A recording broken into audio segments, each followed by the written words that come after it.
Ici, le fer est sacré. Le vent mord la peau. Et les serments ont un prix. Dans ces terres rudes, ceux qui jurent sur le fer lient leur âme à leurs promesses. Je suis l'un d'eux, un fer juré. Le fléau s'est abattu sur le vieux monde comme une vague monstrueuse. J'ai vu les miens tomber un à un, la peau brûlante, les yeux vides. Rien ne pouvait l'arrêter. Quand la mort est entrée dans notre village, j'ai fui. Comme tant d'autres, j'ai pris la mer, croyant pouvoir la distancer. Mais la peste nous suivait, invisible et patiente. À bord, la peur s'est changée en folie. J'ai vu des familles entières jetées par-dessus bord, parfois pour un simple toussement. Nous avons dérivé des jours, peut-être des semaines. Certains navires ont sombré, d'autres se sont perdus dans la brume. Moi, j'ai survécu.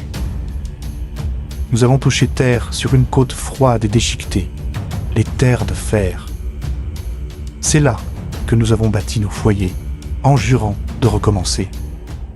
Mais, parfois, dans le vent, j'entends leur voix, celle de ceux que nous avons laissés derrière. Et je me demande si nous n'avons pas emporté la malédiction avec nous, car elle semble avoir pris racine ici. Ils disent que c'est une fièvre, que ça passera, mais je sais reconnaître la marque du fléau. Ce n'est pas la peste du vieux monde, non, c'est pire. Les malades ne meurent pas. Leurs yeux se voilent d'une teinte laiteuse, la peau se couvre de velours sombre, et leurs voix deviennent étrangères, comme si une autre âme parlait à travers eux. Certains murmurent des mots qu'aucun vivant ne devrait connaître. D'autres se lèvent au milieu de la nuit, marchent vers la forêt, et ne reviennent jamais. J'ai juré de trouver un remède, parce que ceux que j'aime sont parmi les malades, parce que j'ai déjà fui une fois la peste, autrefois, et que j'ai juré sur le fer de ne plus jamais tourner le dos à ceux qui souffrent. Peut-être que c'est une folie, peut-être que la maladie ne peut être soignée, mais si c'est ainsi, alors je découvrirai la cause, quitte à y laisser ce qui me reste d'humanité. De mystérieux piliers de métal sont dispersés dans le paysage. Ils disent que ces piliers sont plus vieux que le monde. Je ne sais pas si c'est vrai, mais depuis des lunes, l'un d'eux me hante. Dans mes rêves, je marche dans une plaine que je ne reconnais pas. Le vent y porte une odeur de métal et de pluie. Tout autour, le sol est craquelé, stérile, et au centre, il est là. Un pilier de fer plus haut qu'aucune tour. Sa surface luit comme un miroir d'acier sans la moindre trace d'âge. Et quand je m'approche, j'entends un son, une vibration sourde, presque une voix. Parfois je crois y voir mon reflet, mais ce n'est pas moi. C'est quelque chose d'autre qui m'observe à travers le métal. J'ai juré de le trouver, parce que je sens qu'il m'appelle. Parce qu'au fond de moi, je sais que ce pilier détient une réponse que je cherche depuis trop longtemps, sur ce que je suis, ou ce que nous avons perdu. Et si cette chose est aussi ancienne que le monde, alors peut-être qu'elle se souvient encore de ce qu'il était avant que nous le brisions.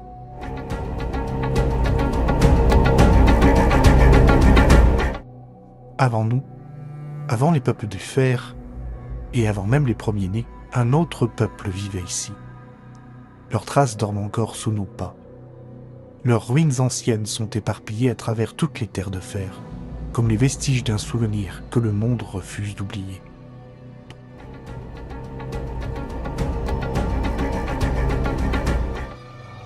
Nous vivons au sein de communautés que nous appelons des cercles.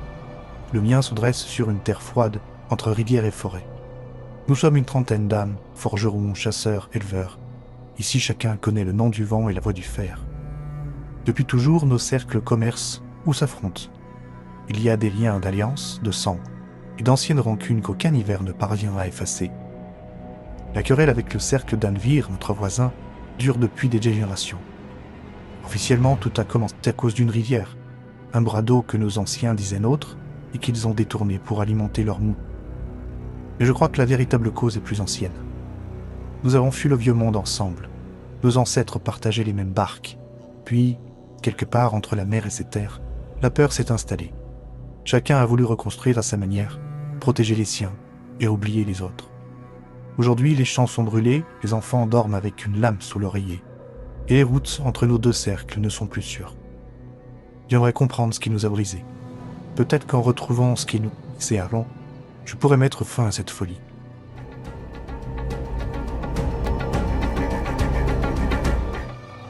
Dans chaque cercle, il y a un Jarl. Le nôtre, c'est une femme, Eira, une meneuse forte, droite, respectée. Depuis 7 printemps, c'est elle qui tient notre communauté unie, même quand les récoltes manquent et que les hivers mordent jusqu'à l'os. Mais depuis quelques lunes, elle dépérit. Ce n'est pas une fièvre ordinaire. Son souffle se fait court, sa peau pâlit, et parfois, ses yeux deviennent vitreux comme ceux des premiers malades que j'ai vus lors de la peste du vieux monde. Pourtant, elle ne meurt pas. Elle change. Le guérisseur ne comprend pas. Il parle d'un poison ou d'une malédiction. Moi, je crois que c'est le même fléau, celui qui a traversé les mers avec nos ancêtres et qui prend aujourd'hui un nouveau visage. Le cercle se divise. Certains murmurent que la Jarl a été frappée pour avoir défié les anciens rites. D'autres prétendent que c'est un vrai rival qui l'a empoisonné pour s'emparer du bandeau de fer. Les clans se préparent à s'entre-déchirer et le nom d'Eira n'est plus prononcé qu'à voix basse. J'ai juré de découvrir la vérité. Si cette maladie vient du vieux monde, alors je dois l'arrêter avant qu'elle ne consume tout ce que nous avons bâti ici. Et si c'est bien la malédiction qui nous avons ramenés avec nous, alors peut-être que guérir Eira reviendra à purifier nos fautes.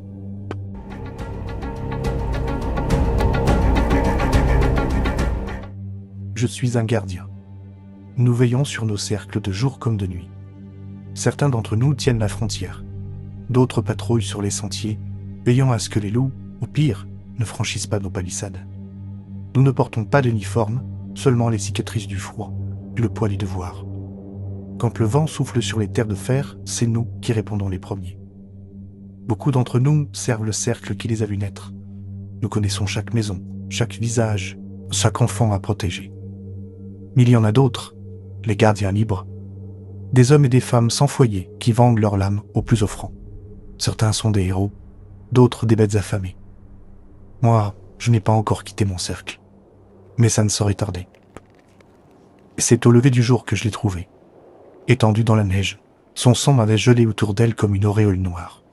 Son armure portait le sceau des gardiens libres. Elle m'a vu approcher, a tenté de se redresser en vain. Ses yeux pourtant brûlaient encore de cette flamme que seul le serment entretient. « Écoute-moi » a-t-elle murmuré. Sa voix était rauque, brisée. Elle m'a tendu une main tremblante, couverte de sang séché, refermée sur un objet que je n'ai pas d'abord reconnu. Une médaille de fer, ancienne, marquée d'un symbole que j'avais déjà aperçu dans les ruines au nord. 3 lignes entrelacées comme des cicatrices gravées dans le métal. « Jure-le-moi » Ses doigts se sont crispés autour des miens, si fort que le sang a recommencé à couler entre nos paumes. J'ai juré, sans savoir ce que signifiait ce signe, ni ce qu'elle me confiait. Mais depuis, je sens le froid du métal jusque dans mes rêves. Et parfois la nuit, j'entends encore sa voix, m'ordonner de tenir sa promesse.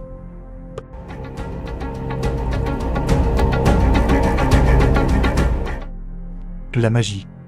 Peu de gens y croient encore. Et ceux qui y croient la craignent plus qu'ils ne la respectent. On dit qu'elle est rare, dangereuse, et qu'elle consume autant qu'elle éclaire. Mais j'ai entendu parler d'un être, un mystique. On dit qu'il vit loin, dans un village oublié au cœur des montagnes, là où même les corbeaux hésitent à voler. C'est le vieux guérisseur du cercle de Caerne qui m'en a parlé, une nuit où le vent faisait trembler les murs. Il jurait que cet homme possédait un véritable pouvoir, pas celui des êtres du fer, ni celui des sorciers du vieux monde, quelque chose d'autre. Certains disent qu'il est béni, d'autres qu'il est maudit. Moi, je n'ai plus le luxe de choisir à qui je tends la main. Si ce mystique peut m'en dire plus sur la maladie, sur le pilier que je vois dans mes rêves, ou sur ce médaillon, alors je dois le trouver. Je n'ai pas beaucoup d'autres pistes, et s'il détient la vérité, alors je la lui arracherai.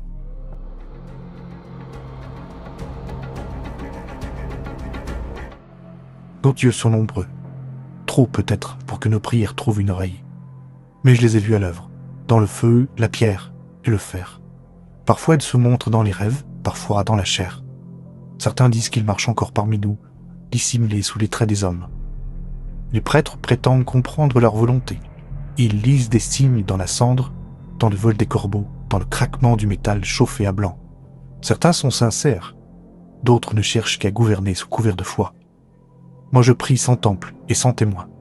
Si les dieux veulent vraiment parler, qu'ils le fassent dans le vent ou dans le tonnerre, parce que je n'écoute plus les hommes.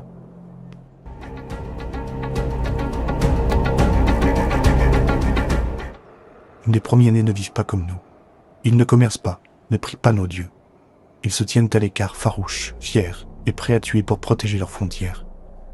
Mais l'un d'eux vit parmi nous depuis des années. On l'appelle Elrindor. Il ne parle presque jamais de son peuple. Certains disent qu'il a fui une faute impardonnable. D'autres qu'il a simplement choisi la liberté plutôt que la loi des siens. Ici, il a trouvé sa place. Il réparait nos armes, comptait les étoiles aux enfants, buvait à la forge les soirs d'hiver. Mais aujourd'hui, Elrindor semble mourir lentement. Il m'a demandé une seule chose. Si je quitte le cercle, qu'il m'accompagne. Je ne sais pas s'il cherche le pardon ou la vengeance, peut-être les deux. Mais je lui ai juré de le conduire jusqu'à son peuple, même si les miens me disent que c'est de la folie. Les frontières des premiers-nés sont fermées. Leurs sentinelles tirent à vue, et la forêt elle-même semble refuser le passage. Pourtant, j'essaierai de tenir ma parole. Parce que je crois qu'un être, même banni, ne devrait pas mourir en exil. Et si les premiers-nés refusent de l'accueillir, alors c'est moi qu'ils devront affronter.